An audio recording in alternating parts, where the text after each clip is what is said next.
আমি তোদেরকে গতকালকে বাড়ি কত ৪৭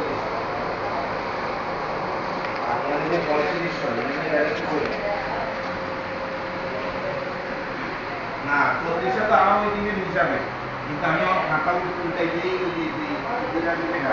খাতা উল্টাই দিয়ে আর কম হয়